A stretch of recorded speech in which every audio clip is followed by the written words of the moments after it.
Hey everybody, it's Emily from ARG Schooling, and today I'm going to do an author study, and I'm going to tell you all about Tomie dePaola's books.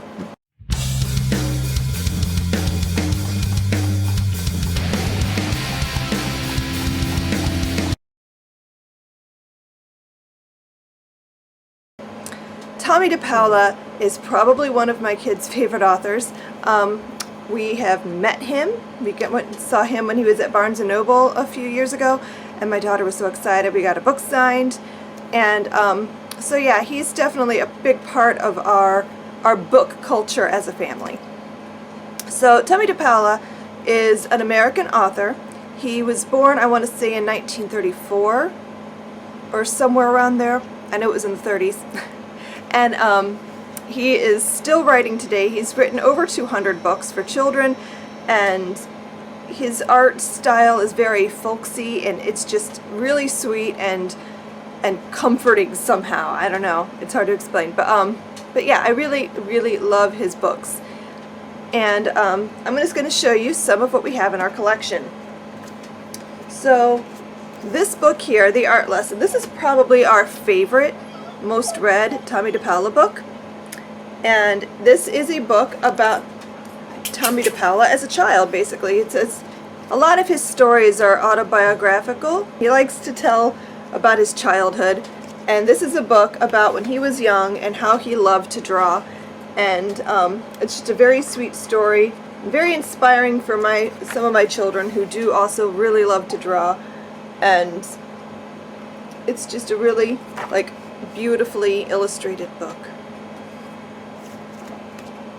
We also really love his Bill and Pete series. We have Bill and Pete and Bill and Pete Go Down the Nile.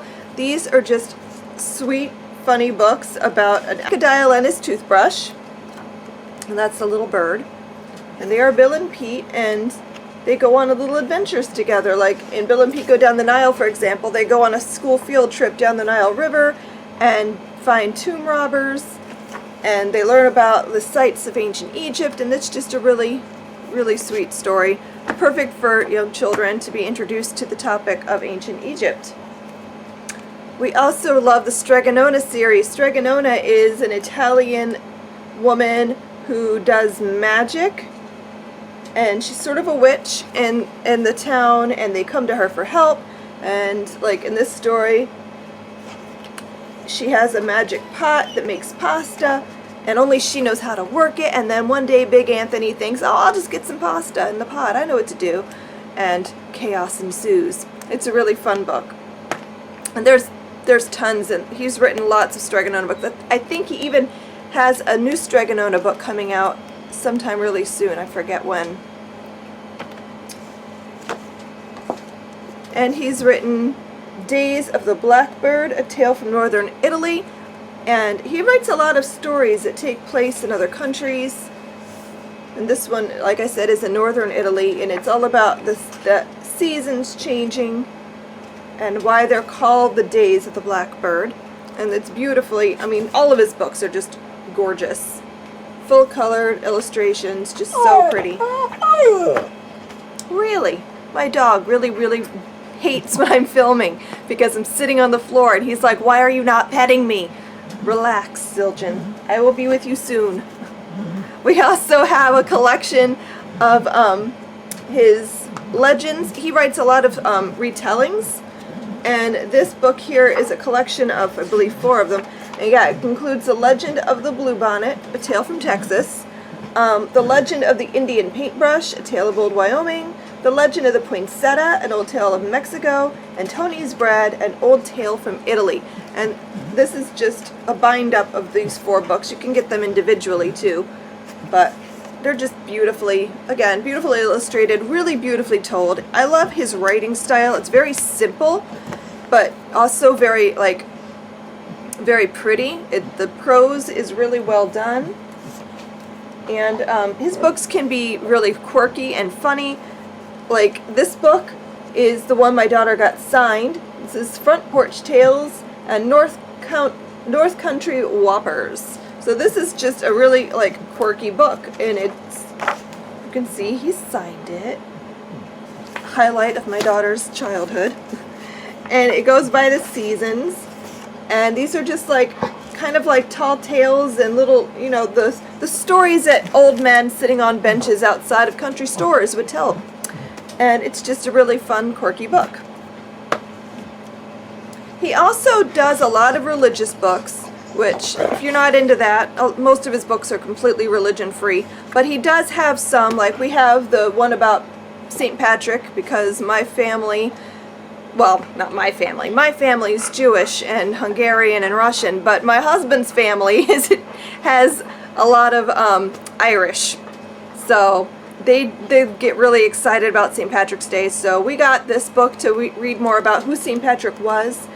And again, very pretty illustrations, and this tells a lot of the legends and about who St. Patrick was. So it's a nice book to read on St. Patrick's Day. We also have, this is a hilarious book, Guess Who's Coming to Santa's for Dinner, that we read at Christmas. And this is just the silliest book about Santa and what his relatives might be like. What would Christmas dinner be like in the North Pole at Santa's house? And it introduces all of his relatives, and it's just really cute and silly. And I highly recommend that one. It's one of my favorite Christmas books to read. And we also have this book, which is a Christmas sampler.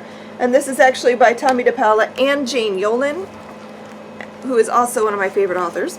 And this is just like a lot of little tidbits and stuff. It's got Christmas carols and like the history of Christmas and lots of stories and legends and things like that, like where do certain things come from and that kind of stuff. And I also have this. This is more of an adult book. This is, my oldest I think has read it, but this isn't something you would read to children, I don't think, although you could, I guess. It's called Christmas Remembered, and this is memories of Tomie dePaola's past Christmases. And I found this book actually quite fascinating. He tells stories about when he was a child, but he also tells about when he was a monk in a monastery. Like, did you know? I didn't know that. And so there's a lot of just interesting like things about his life, and I found it kind of fascinating. It's a really quick read. I think I read this in a sitting. And again, it's still, even though it's more for the parents and grown-ups, it's still beautifully illustrated and just very lovely. So I highly recommend that one too. So those are some of our favorite Tomie dePaola books. And of course we own more than this. This is just a sampling, because otherwise this video would be extremely long. So what are your favorite Tomie dePaola books? I've been thinking about doing this series for a while, and I was thinking like we would just do like, because when my children were small, sometimes we would go in like where we would just be in the mood for a certain author. So we would read like all the Tomie dePaola books we could find, all the Jan Brett books we could find, all of the Roald Dahl books we could find, and we would read all of these books by one author, and we would do a little bit of research on who the author was and if they were still alive. Sometimes we would look them up online and look and see if they were going to be visiting our area anytime soon. That's how we found Tomie dePaola, when he was in our area. So and so we would do these little author studies. So then I thought to myself, that would be a really fun little YouTube thing. So I might do this as a series, and so this was our first one in the series. If you like it, maybe I'll do more. I thought this might be fun. So if you like this series, let me know, and I will work on the next installment soon. Thank you for watching. Please remember to like, share, and subscribe, and I will see you guys next time. Happy reading. Bye.